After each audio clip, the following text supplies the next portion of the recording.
reports that a St.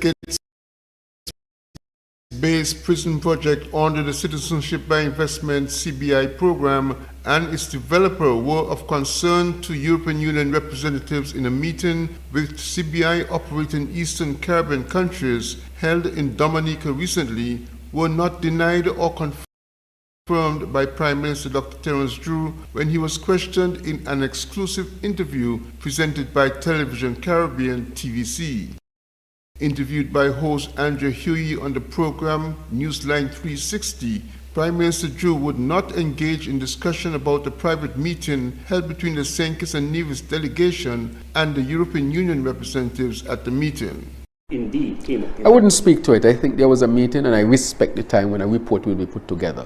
But this is what I will say in general, that the changes that we have made to strengthen the program, those are being welcomed. And we encourage other Caribbean countries to also consider, along with their changes, theirs, and we will look at theirs to see what we can also adopt. Regarding that project, though, because it is a controversial project, right. Can you assure that the public, that the government, after the government change, that steps were taken to correct some of the issues with that project, particularly the price that was offered or rumored to be offered for that project, which was below the prescribed legal amount? Right. So basically what I would say in any sense is that you meet some things in government and you make changes to correct things. And I would talk to that in a general sense, but this is what I would say, that even with all of that, if you look at our changes are to strengthen the program even more to make sure that it is protected. But I would say I'm still committed, and we are committed to making sure that we build schools and hospitals before we build a prison. That is why we are on the verge now of starting the hospital this year. We are going to start the Obadiah School. We have started work on the Bastia High School and the hospital, as I said before. So hospitals, schools, and housing before prison. So does that mean the prison project is stalled for now? No, we are, of course, the prison project was there. There was a contract signed, and we are evaluating it. But we are making sure that whatever comes of it, that we want it to comply with the laws that we have passed. According to the Prime Minister, previous investors in the project who applied for St. Kitts and Nevis citizenship must meet the requirements under the new legislation that were adopted after the change of government in 2022. Glenn Bart reporting for SK Newsline. Although St. Kitts and Nevis was commended for the high level of public servants who complied in filing financial documents to the Integrity Commission, a socio-political commentator is asking, why did it take so long for public servants to file? After the DPP publicly promised to begin legal prosecution against individuals who had not filed up to the extended deadline, it appears there was a scramble of sorts by some persons who were required to file. Socio-political commentator Dwyer Astafan shared his perspective on the situation that unfolded on the requirements of filing with the Integrity Commission. But it is obvious that the extension of the deadline from December 1, 2023 to January 26, 2024 was a signal that even by December 1st, a significant number of high-level public officials had not yet filed, hence the final extension. Observers have reported that the Integrity Commission's office has been a busy place these past couple of weeks, right up to and including February 1st, when we are told a number of persons filed. I've said this before, and I'll say it again with respect. While it is good that nearly all listed officers have filed based on the information that we have, the question must be asked, why did it take so long? Did they not know? Did they not care? Were they not aware of their compelling obligation as holders of high office, of their responsibility to the rule of law, and to you, the people of the country? Whatever the cause of the extended non-compliance, one would think that these officials need to engage in going forward. Perhaps it is time to reform the public service, maybe starting at the top, or starting anyway, everywhere. The filing requirement was one of several legislative requirements passed in building out the government's good governance agenda. Glenn Bart reporting for SK Newsline.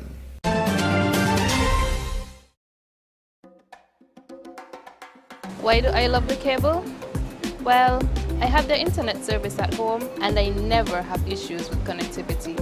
And the way that they're always giving back to the community, that's impressive and that's a win in my book.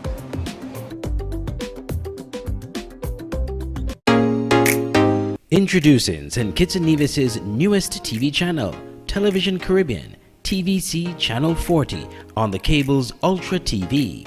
TVC promises to deliver the finest in television broadcasting in St. Kitts and Nevis and the Caribbean, with some of the best local programs in news, sports, and entertainment.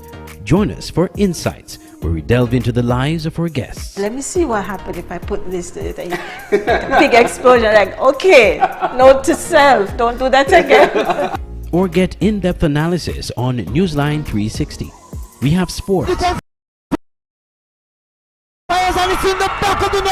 entertainment, and inspiration.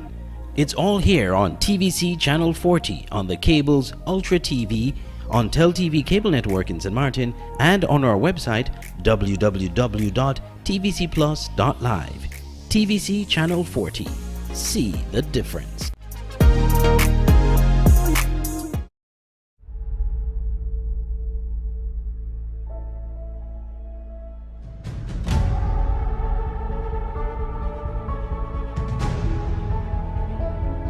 It's beautiful.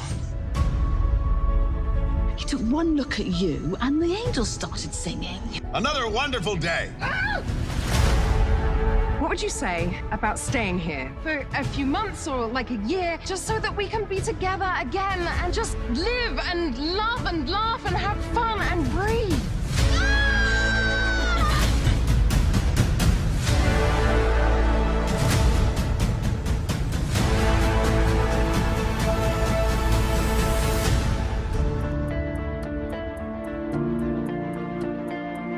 Why are you hiding out on a little Caribbean island, singing in a beach bar? When I came here, I was at peace, and I never left. This is the beating heart of Nevis. This is what grounds me, what feeds my soul. It's where I found myself. I hope your life here will be full of joy. Love this island, my son. She will give you more than you can imagine.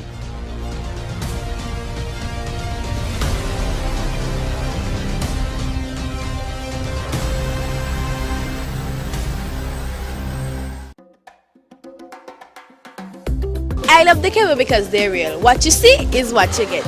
No hidden agenda, no tricks, just real, honest communication.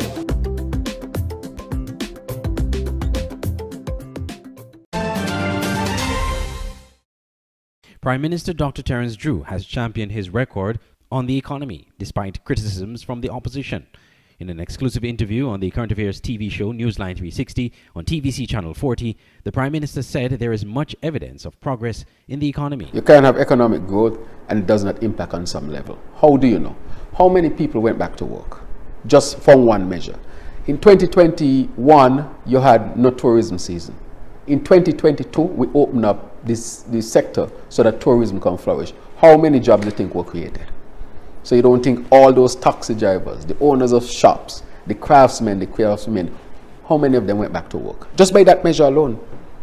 Just by that measure alone. They weren't working in 2021. Correct? We opened back the country in 2022. We had ships in 2022. Correct? And it means, therefore, that people went back to work. I will share some numbers with you because I think I shared some of these numbers in terms of what took place with the economy of that year. I'll share some numbers with you. So that alone, go and ask a taxi man, how were things in 2021? No ships were there, I couldn't work. How were things in 2022? Things improved for me. Go and ask the average Joe. So that alone is a measure to tell you that the economy, and that is why I brought it. What about those taxi drivers who now complain say they're not getting enough passengers on the ship? Well, they would always, you heard that complaint before. That is not on your complaint. It is definitely on your complaint. But when you look at the numbers, you'll recognize that there's a sharp increase in the number of passengers who come here. We just had recently the largest ship with over 7,000 people. And so we know how many passengers are coming in, and we know how many persons are getting jobs. We also know that they are almost 100% better off than they were in 2021. So there is significant improvement with respect to that. Leader of the People's Labour Party, Dr. Timothy Harris, has chided the government on its performance on the economy, claiming that economic activity is low in the country. Business is bad, and too many business persons are simply now waiting for a miracle. They know what is happening in the country can't endure much longer. They know that their businesses are challenged, and something will have to give.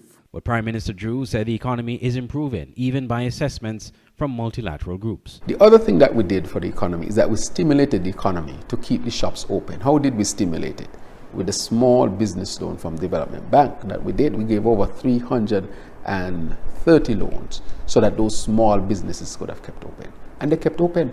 I asked you also I was talking to a restaurant owner. He said to me, this is the best Christmas he has ever had. He said his restaurant was full. If you go to the hotels, I think Four Seasons put out something to say that they were full. Park Hyatt was full. Marriott saw increase. All of the hotels saw increase in terms of occupancy. And I will share some numbers with you. That again redounded in jobs. I got a letter from Marriott the other day. They are looking for about 50 workers and they're telling me they can't get to fill the workers here. I asked them why. They said, would you give us work permits to bring in people? Because we have been trying to fill these positions and we can't get them filled. I said, no, I would not do that. I just saw a notice come out from another business, CNC, looking for that. So we are seeing that the economy is picking up.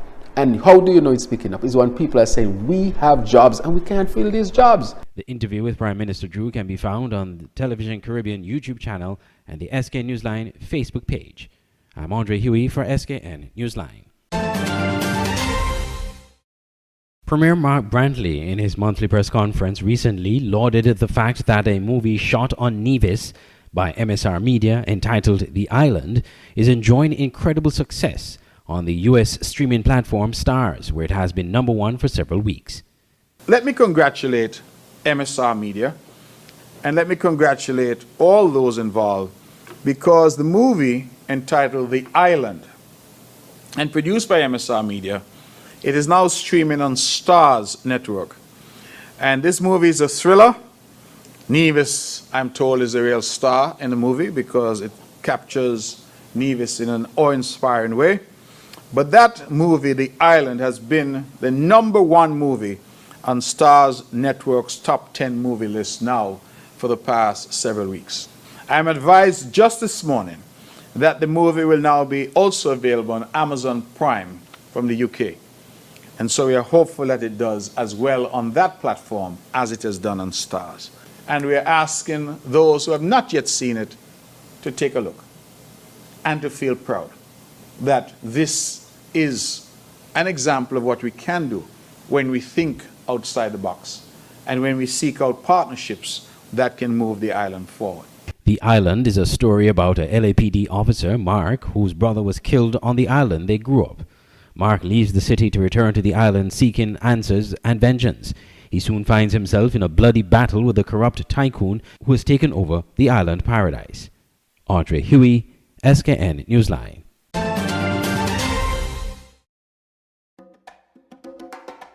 Well, I love the cable, well, it's reliable, the speed, quick. When I come in town, I'm on the Wi-Fi on my phone, I could just say, okay, let me send a quick text. Who Wi-Fi available? You watch the other Wi-Fi and you say, bye. This one say free, but it ain't really free. But the cable more reliable than the others, and it's more, you know, it's local, it's family home, so it's more trustworthy.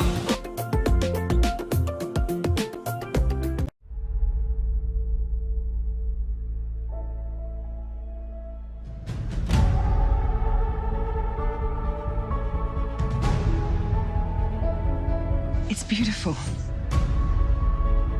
He took one look at you and the angels started singing. Another wonderful day. What would you say about staying here for a few months or like a year, just so that we can be together again and just live and love and laugh and have fun and breathe?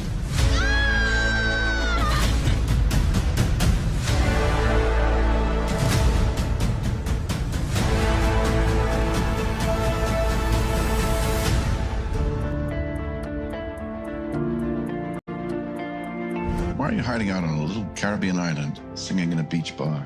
When I came here, I was at peace, and I never left. This is the beating heart of Nevis. This is what grounds me, what feeds my soul. It's where I found myself. I hope your life here will be full of joy. Love this island, my son. She will give you more than you can imagine.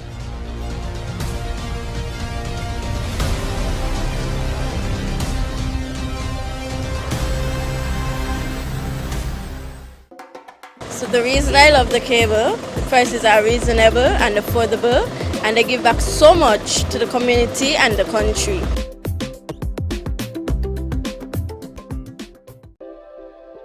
At Digital Print Plus and Crafted by Design, we're thrilled to be your go-to print shop located in the heart of Bastille. From essential services like printing, copying, and laminating, to a diverse array of school supplies, arts and craft materials, and office essentials, we've got you covered. Don't fret, Digital Print Plus and Crafted by Design are here to stay and ready to be your trusted partners for all your printing and craft supply needs. Ready for a visit? Find us at the corner between Dillio and Princess Street. Just look for the vibrant pink and yellow building with white doors. We can't wait to welcome you to our creative haven.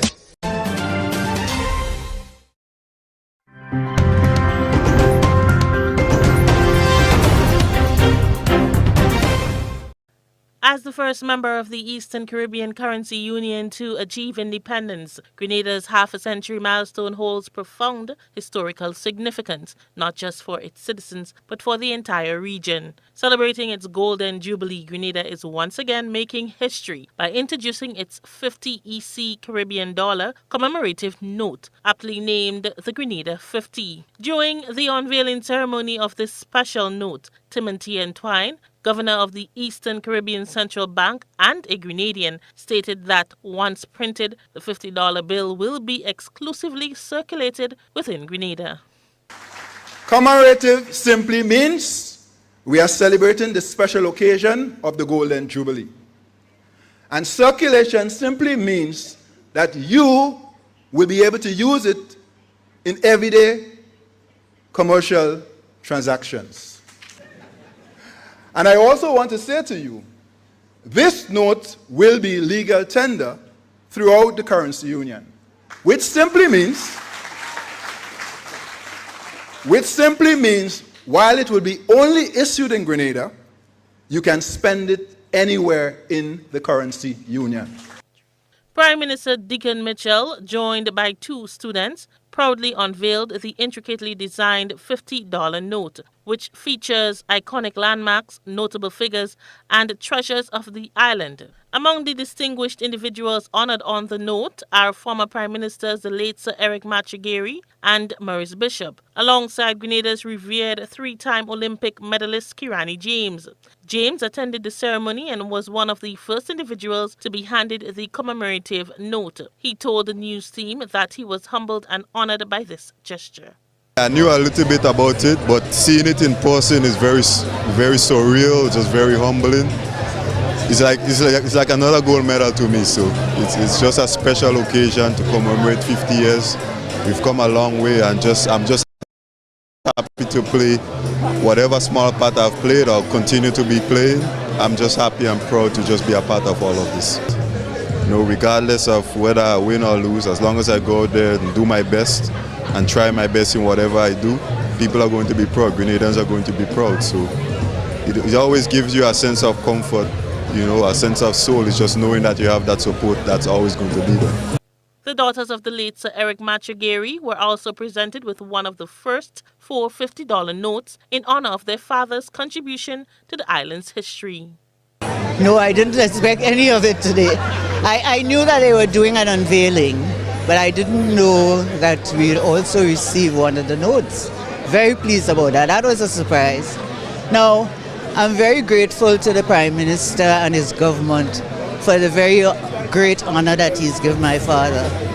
My father was a visionary, and a lot of the things that have been achieved during the 50 years, he came up with and decided that there was nothing impossible about getting to the stage that we are at now, or he wanted to make sure that Grenada was not too small or too poor in order to stand on its own feet.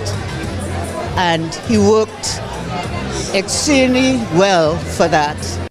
The wife of the late Maurice Bishop was also a recipient of the commemorative note. In an emotional interview with GBN, she expressed her gratitude. I'm very emotional.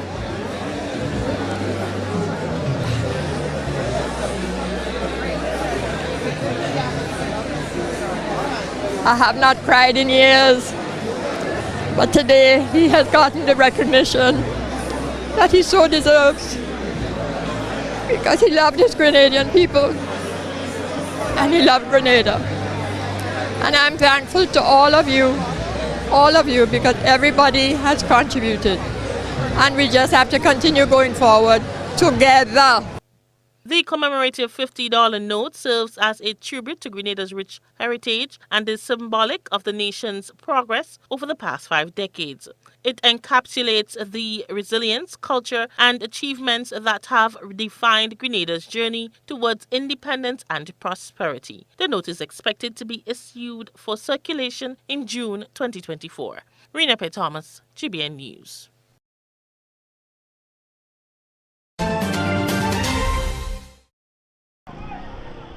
Riot police fired tear gas in Haiti's capital, Port-au-Prince, on Monday as Haitians protested against Prime Minister Ariel Henry for failing to tackle crime and gang violence. Motorists were seen siphoning fuel out of vehicles to stoke the burning barricades. The protests come as the country's security crisis deepens. A power vacuum after Haiti's last president, Jovenel Moïse, was assassinated allowed gangs to rise up. Local residents caught in clashes between the two major gang alliances, police and vigilantes, often face indiscriminate killing, rampant sexual violence, lootings, and other acts of violence. One man told Reuters, "People have had enough." It's been 3 years since former Haitian President Jovenel Moïse was assassinated. Prime Minister Ariel Henry is the head of the government. He has done absolutely nothing for the population. Insecurity is everywhere, the roads are destroyed, and no one can go on with their daily life. We are not here today to wage a war against Ariel Henry, to replace him with someone else. We're here today to wage war against the system. This time it is a battle for us, for the Haitian people. A UN-approved mission for Kenyan police officers to be sent to Haiti was rejected last week, throwing in doubt multinational efforts to tackle gang violence in the Caribbean nation. The UN says nearly half of Haiti's population is going hungry as the conflict prevents food and aid from moving across the country. And some 300,000 people are internally displaced due to the violence, according to the head of Human Rights Watch.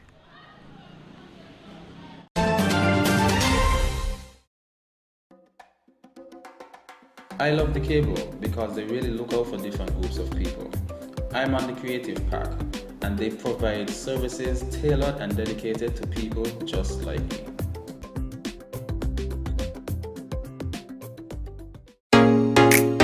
Introducing St. Kitts and Nevis' newest TV channel, Television Caribbean, TVC Channel 40, on the cable's Ultra TV. TVC promises to deliver the finest in television broadcasting in St. Kitts and Nevis and the Caribbean, with some of the best local programs in news, sports, and entertainment.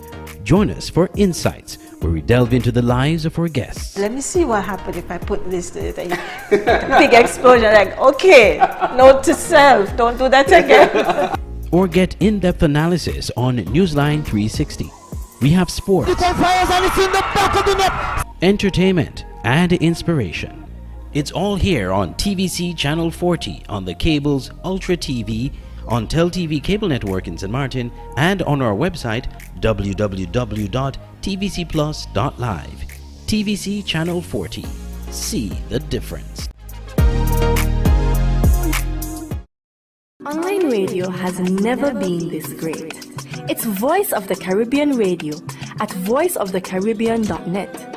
Tune into Voice of the Caribbean Radio for great Caribbean programs, news, entertainment, sports, and current affairs, Wake up each morning and be inspired with One Day at a Time with Kim Huey.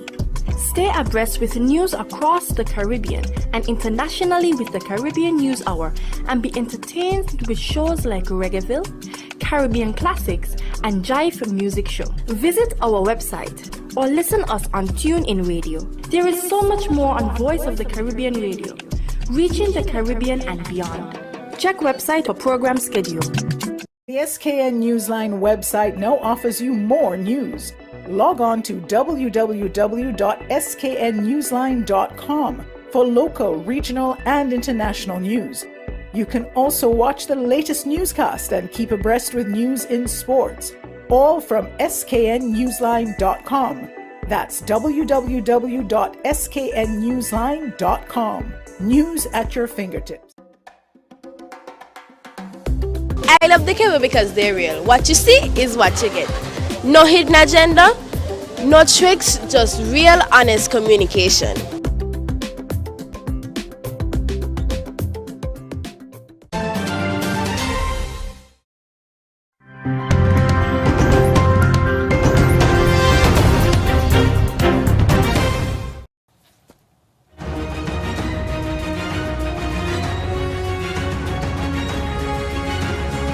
Okay, your voice, your vote. The presidential election, the Nevada Republican primary made history yesterday for nominating no one. Really, former South Carolina Governor Nikki Haley appears to have lost decisively to the, quote, none of these candidates option on the ballot.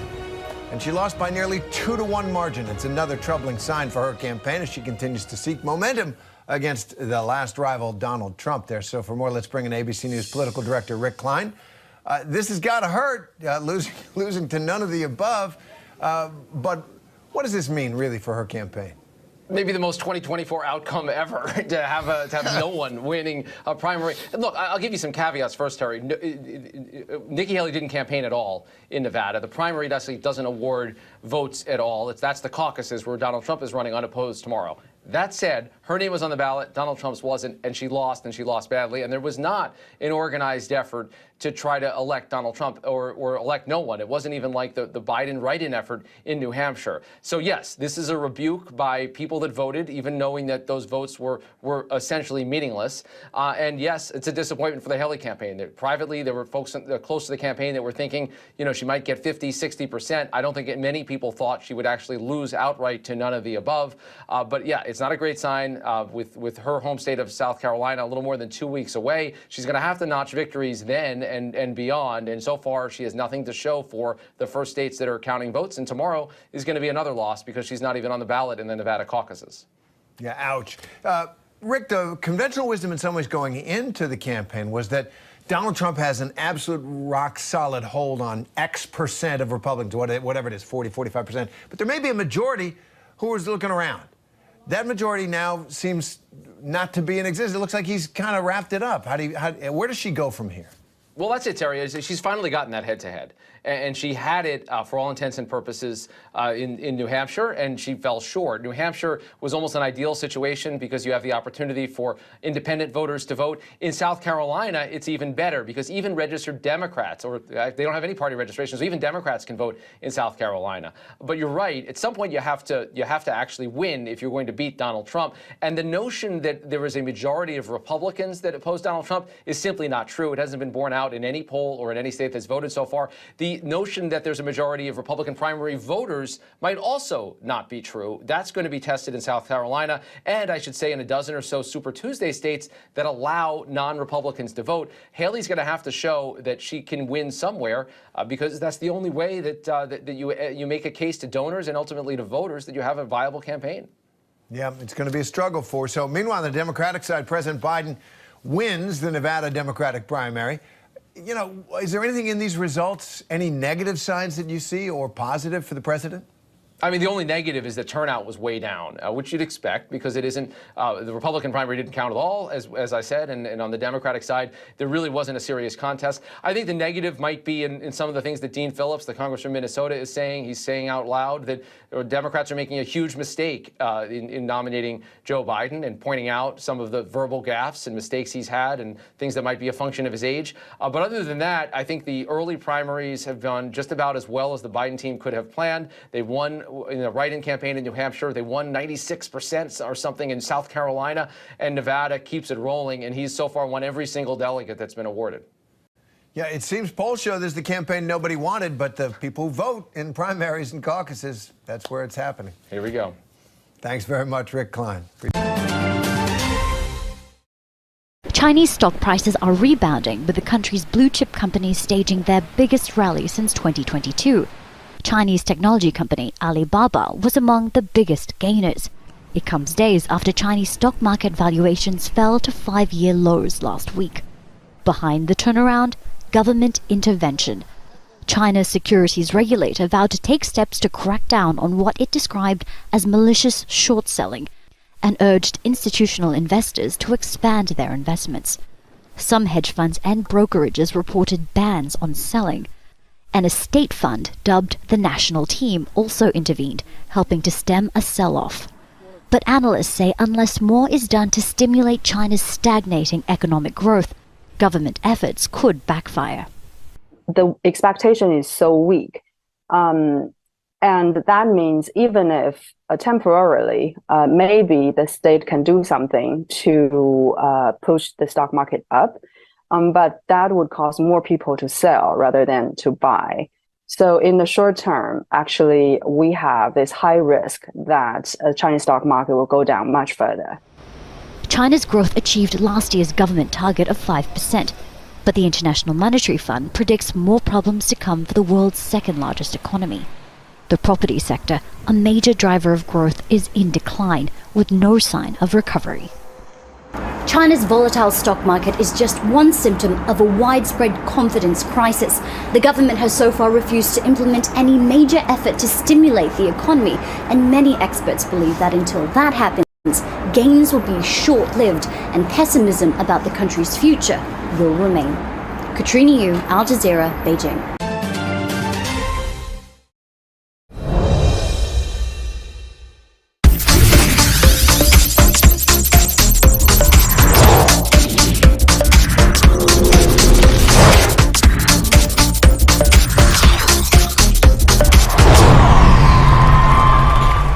West Indies went down by 8 wickets to Australia in the third one-day international in Canberra on Tuesday as the hosts created history on their way to completing a 3-0 series sweep. They won with 48.1 overs to spare, making it the shortest completed ODI played in Australia. Xavier Bartlett took 4 for 21 for Australia as the Caribbean team collapsed from 38 for 1 to 86 all out. Alec Athanaze with 32 was the only Windies batter to score more than a dozen runs, with extras 13 outscoring all other batters as they were dismissed in 24.1 overs. Australia then raced to 87 for 2 inside 7 overs to achieve victory. Jake Fraser McGurk made 41, while Josh Inglis was left unbeaten on 35. Alzari Joseph and Jamaica's O'Shane Thomas took a wicket each. The 32-over match took just over 3 hours to complete. The two sides will now face each other in a 3-match 2020 series starting on Friday in Hobart.